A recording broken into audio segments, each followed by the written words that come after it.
एक simple but dangerous contradiction समझिए। एक साइड अमेरिका बोल रहा है कि पीस टॉक्स चल रही है और दूसरी साइड मिसाइल्स और स्ट्राइक्स कंटिन्यू हो रहे हैं। तो सवाल ये है, क्या मिडिल ईस्ट एक्चुअली पीस की तरफ जा रहा है या फिर एक तरीके का कंट्रोल्ड वॉर आगे कार्ड्स पर है? अभी लेटेस्ट डेवलपमेंट में यूनाइटेड स्टेट्स मिलिट्री ने ईरान के अगेंस्ट एक और डिफेंसिव स्ट्राइक कंडक्ट किया है और रिपोर्ट्स के अकॉर्डिंग यूएस फोर्सेस ने ईरानियन ड्रोन्स को शूट डाउन किया है और ये एक मिलिट्री बेस को भी टारगेट कर रहे हैं जो एलिजेडली स्ट्रेट ऑफ हॉर्मुज को थ्रेटन कर रहा है।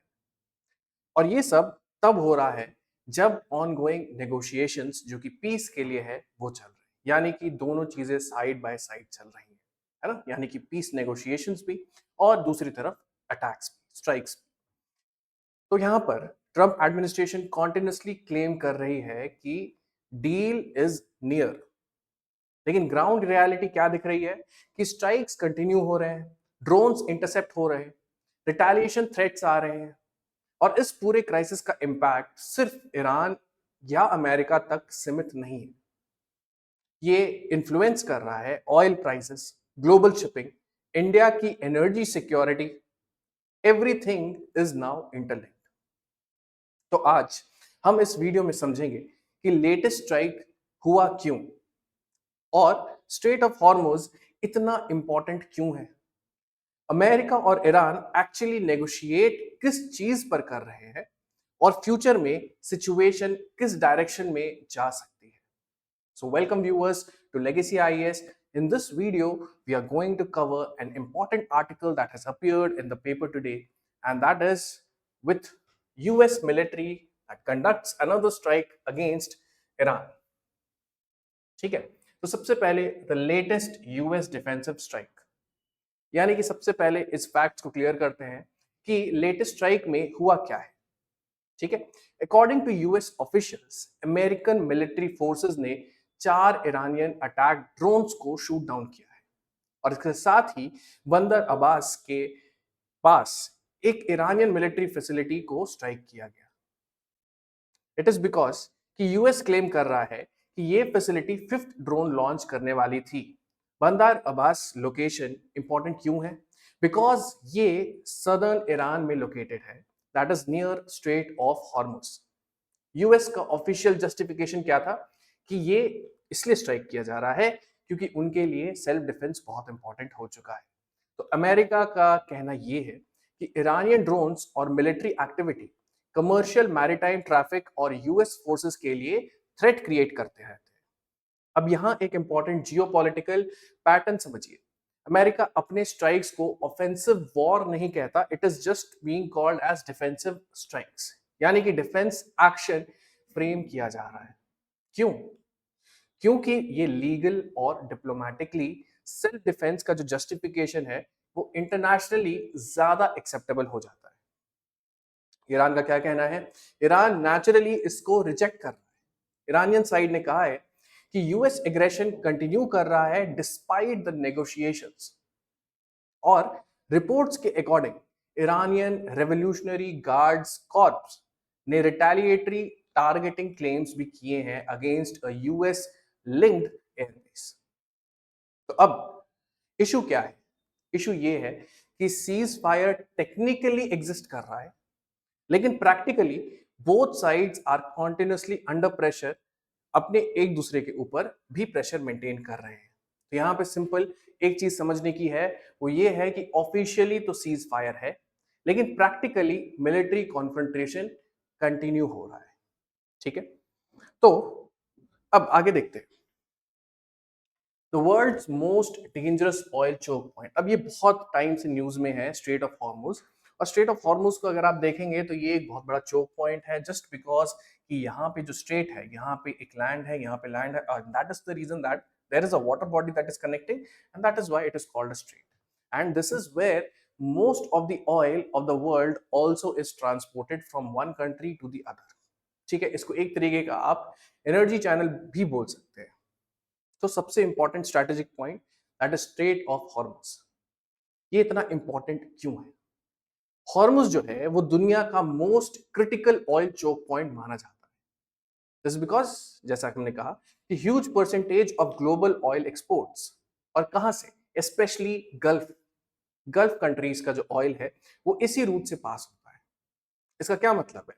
इसका मतलब ये है कि अगर हॉर्मोज डिस्टर्ब होता है तो ऑयल प्राइसेस ग्लोबली स्पाइक कर सकते हैं, शिपिंग कॉस्ट्स वो भी इंक्रीज कर सकते हैं, और एनर्जी सिक्योरिटी जो है बहुत सारे नेशंस की, वो थ्रेटन हो सकती है।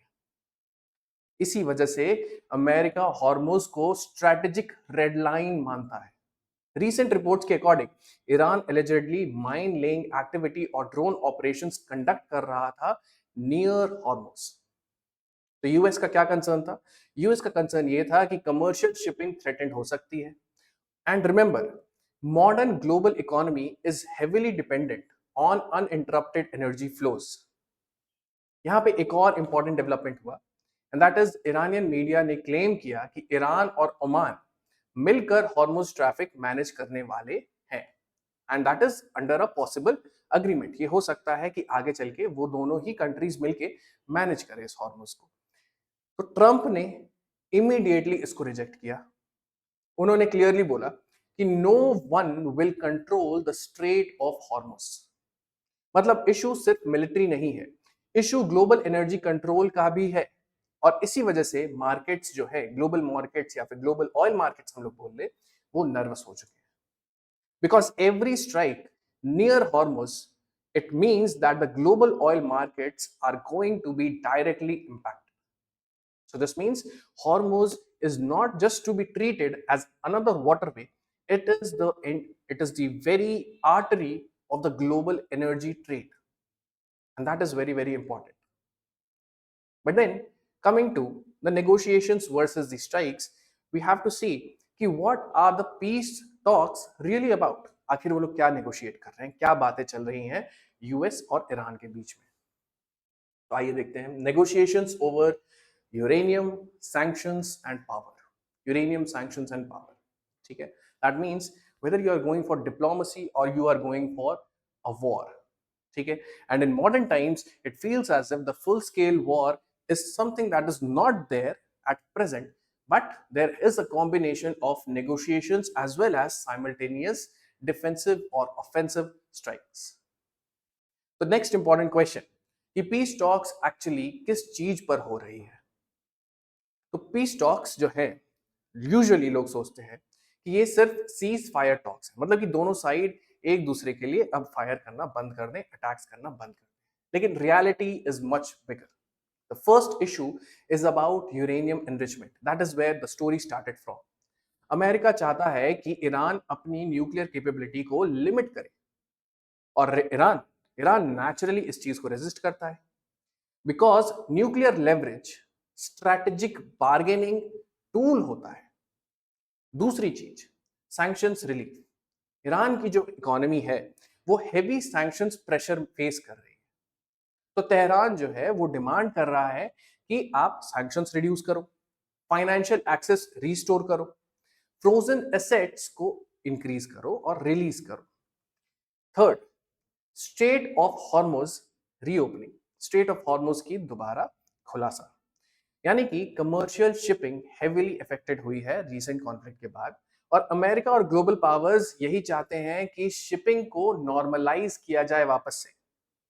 चौथी चीज is about the regional seize Fyers.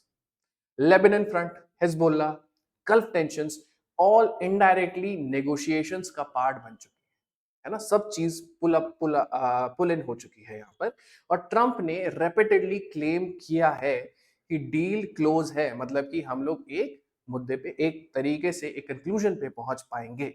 उन्होंने ये भी बोला है कि Iran is negotiating on fumes. Negotiating on fumes मतलब कि अब उनके पास नेगोशिएट करने के लिए ज्यादा कुछ बचा नहीं है, फिर भी वो नेगोशिएशन टॉक्स में आगे बढ़ रहे हैं। तो स्ट्राइक्स जो है वो कंटिन्यू हो रहे हैं इसके बाद भी, ये रियलिटी है आज की। इसका मतलब ये है कि ट्रस्ट जो दोनों नेशंस में है, और जो कि बहुत ही इंपॉर्टेंट कड़ी होती है किसी भी नेगोशिएशन की, है ना। How can you shake hands with clenched फिस्ट्स, है ना। तो स्ट्राइक्स जो है वो कंटिन्यू हो रहे हैं, और इसका मतलब ये है कि ट्रस्ट जो है वो अभी भी बहुत वीक है। तो यहाँ पे इंपॉर्टेंट इंसाइट ये है कि peace talks officially ceasefire के लिए है, but actually they are negotiating over power. So what happens next, मतलब फाइनल क्वेश्चन कि फ्यूचर क्या हो सकता है। तो आगे देखते हैं where the conflict is heading, है ना, इस चीज का आगे क्या फ्यूचर है। तो सबसे पहली पॉसिबिलिटी ये हो सकती है कि कंट्रोल्ड इंस्टेबिलिटी कंटिन्यू करे। ठीक है, मतलब ये कि limited strikes, limited retaliation and on going negotiations, ये एक तरीके का कॉम्बिनेशन है जो कि इमर्ज होता है और सामने दिख भी रहा है प्रेजेंट जियोपॉलिटिक्स में। ये सारे साइमल्टेनियसली एक साथ चल सकते हैं। दूसरी पॉसिबिलिटी ये हो सकती है कि वाइडर एस्केलेशन हो, मतलब अगर मेजर कैजुअलिटी इंसिडेंट होता है, या हॉर्मुज जो है, जो स्ट्रेट ऑफ हॉर्मुज जो कि ग्लोबल ऑयल मार्केट्स का या फिर एनर्जी चैनल जिसे बोल सकते हैं, उसका अगर डिसरप्शन हुआ तो कॉन्फ्लिक्ट रैपिडली एक्सपैंड हो सकता है।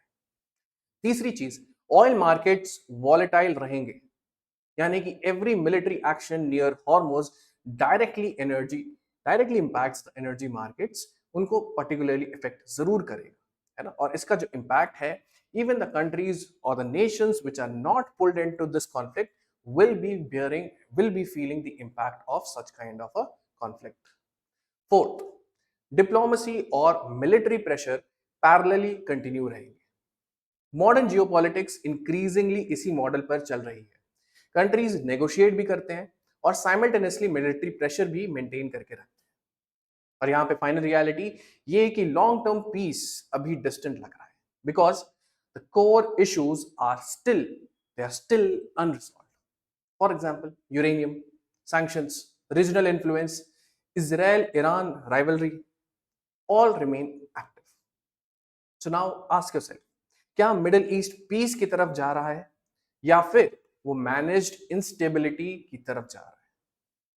फाइनल कंक्लूडिंग लाइन यहां पर ये कि modern Wars often officially pause, but strategically they continue. और अभी यूएस ईरान सिचुएशन एग्जैक्टली वैसे ही दिख रहा है। Thank you so much.